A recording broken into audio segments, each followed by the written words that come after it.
Assalamualaikum warahmatullahi wabarakatuh. Izinkan kami dari tim 4 untuk menjawab Q&A mengenai pengetahuan dan keterlibatan konsumen pada produk. Sebelum itu, izinkan kami memperkenalkan diri terlebih dahulu.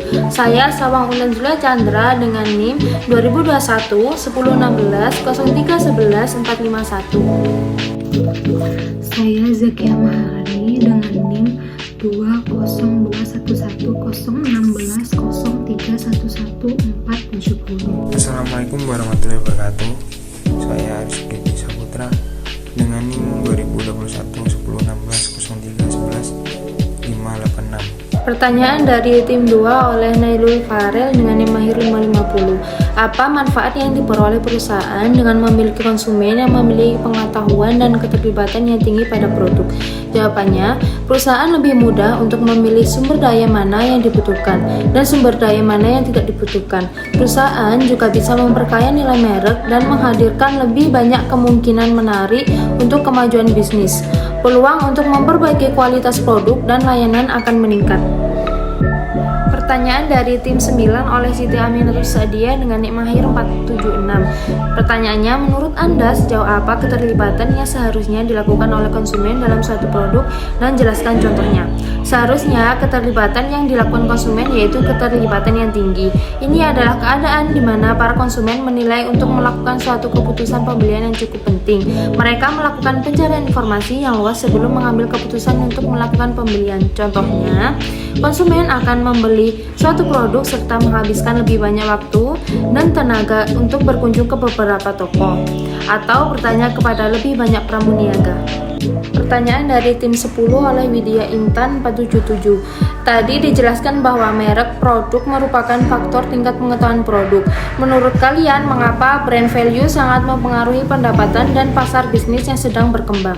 Jawabannya ialah brand value memiliki pengaruh terhadap bisnis, yakni dapat mempengaruhi pendapatan perusahaan dan pasar tertentu. Oleh karena itu, meningkatkan brand awareness menjadi penting untuk membangun kesadaran dan pengenalan pelanggan terhadap merek. Hal ini karena dapat meningkatkan nilai brand. Jika pelanggan menyukai satu merek tertentu dan sering membeli produknya, perusahaan ini biasanya memperoleh return on investment yang lebih tinggi. Selain itu, sebuah merek dalam pasar bisa saja memiliki loyalitas pelanggan yang tinggi. Hal ini dapat mencegah perusahaan baru memasuki pasar tersebut untuk meningkatkan pangsa pasar. Pertanyaan dari tim 16 oleh Muhammad Kahfabik Abdullah dengan NIM Mahir 434. Bagaimana pengetahuan konsumen dapat berpengaruh terhadap pengambilan keputusan konsumen? Jawabannya ialah jadi pengetahuan konsumen dapat mempengaruhi proses pengambilan keputusan pembelian ketika konsumen memiliki pengetahuan yang banyak tentang suatu produk dan jasa tersebut. Maka konsumen akan lebih baik dan lebih yakin dalam mengambil keputusan dalam membeli barang maupun jasa. Saya akan menjawab pertanyaan dari Aisyah Dwi Cahyo dengan NIM Akhir 480. Pertanyaannya, bagaimana cara mengetahui nilai kepuasan konsumen pada produk yang diberikan? Yang pertama, membuat survei tingkat kepuasan pelanggan. Yang kedua, meminta pelanggan untuk menceritakan pengalaman negatif yang pernah dialami. Yang ketiga, melakukan survei numerik atau rating. Dan yang terakhir, menjadikan data sebagai informasi yang penting di masa depan. Dengan menggunakan cara-cara tersebut, kita dapat mengetahui nilai kepuasan konsumen pada produk yang kita berikan. Selanjutnya, pertanyaan dari Feby Aulia Pramesti dengan NIM Akhir 468. Pertanyaannya, bagaimana hubungan antara persepsi konsumen terhadap perilaku konsumen dalam mengambil keputusan pembelian? Persepsi konsumen memiliki pengaruh yang erat dalam proses pengembalian keputusan pembelian, karena semakin tinggi persepsi seseorang terhadap produk tersebut, maka semakin tinggi pula tingkat pengembalian keputusannya untuk membeli produk. Selanjutnya, pertanyaan dari Indriani Valentina Rossi dengan NIM Akhir 449. Apa saja yang menjadi pertimbangan dan peran utama konsumen pada proses pengembalian keputusan dalam melakukan pembelian. Terdapat 4 faktor, yaitu yang pertama yang mempengaruhi ialah budaya, sosial, pribadi, dan psikologis. Selanjutnya pertanyaan dari Rizkika Fauzia dengan NIM akhir 461. Apa keterlibatan konsumen berhubungan langsung dengan persepsi konsumen? Jawabannya, keterlibatan mengacu pada persepsi konsumen tentang pentingnya relevansi personal suatu objek, kejadian, atau aktivitas. Konsumen yang melihat bahwa produk yang dimiliki konsekuensi relevan secara pribadi dikatakan terlibat dengan produk dan memiliki hubungan dengan produk tersebut. Terima kasih.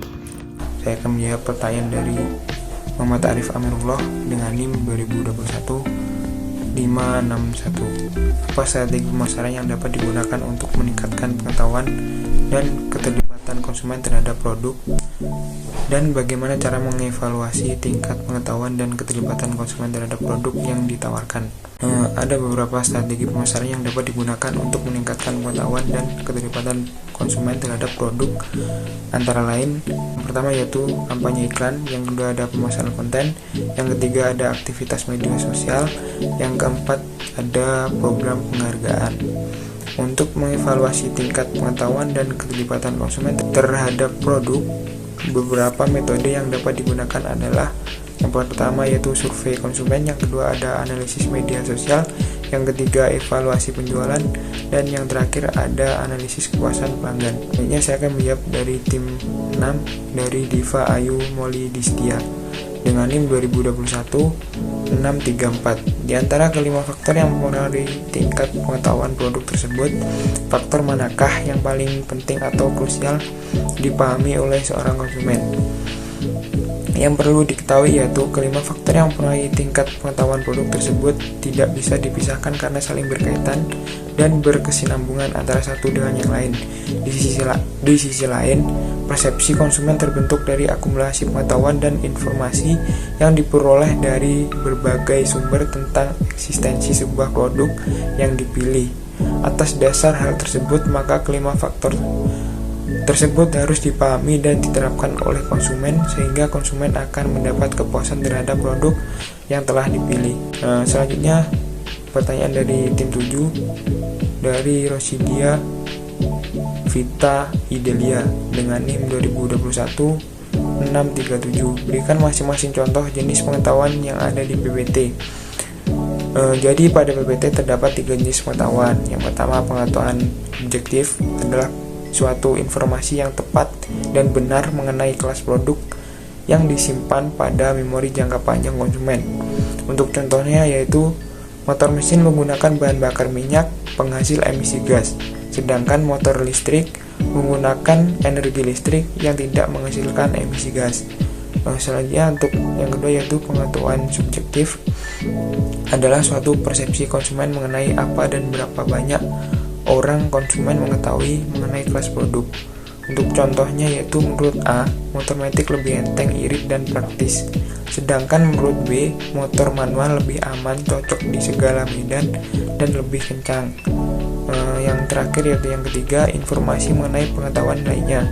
Konsumen juga memiliki informasi mengenai pengetahuan berbagai hal lainnya. Untuk contohnya yaitu dari media sosial dan antar mulut ke mulut. Selanjutnya yaitu dari tim 9 dari Dewi Sekarsari dengan NIM 2021 62. Dilihat dari perspektif produsen, tolak ukur apakah yang kira-kira digunakan seorang produsen untuk mengukur seberapa konsumennya telah mengetahui dan terlibat dalam produknya. Dengan menerapkan metode menciptakan dan meningkatkan nilai pelanggan atau customer value. Nilai atau customer value adalah tolak ukur pelanggan yang diberikan penilaian terhadap bisnis, baik sisi pelanggan, baik sisi pelayanan, kualitas atau jasa, ataupun kemudahan mereka untuk mendapat produk tersebut. Dengan menerapkan metode ini, seorang produsen dapat mengukur seberapa konsumennya telah mengetahui dan terlibat dalam produknya karena nilai pelanggan atau customer value sangat penting bagi bisnis karena merupakan kunci untuk menjaga hubungan jangka panjang dengan pelanggan dan untuk mendapat pembelian yang berulang atau customer retention.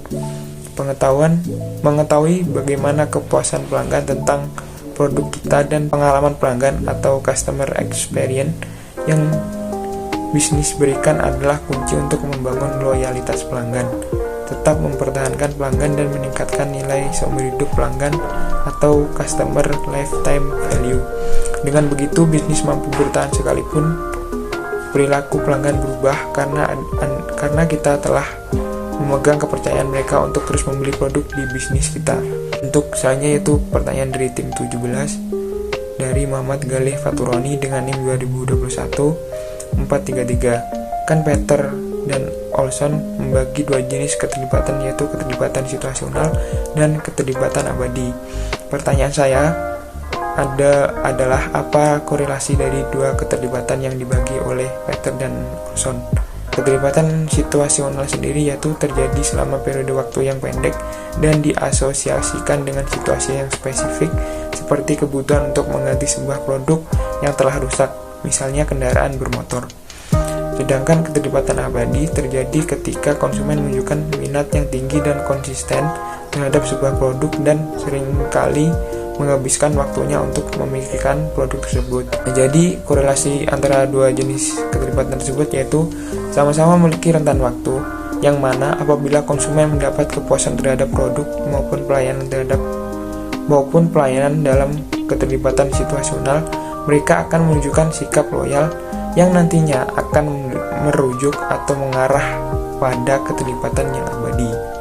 Sekian dari saya. Wassalamualaikum warahmatullahi wabarakatuh.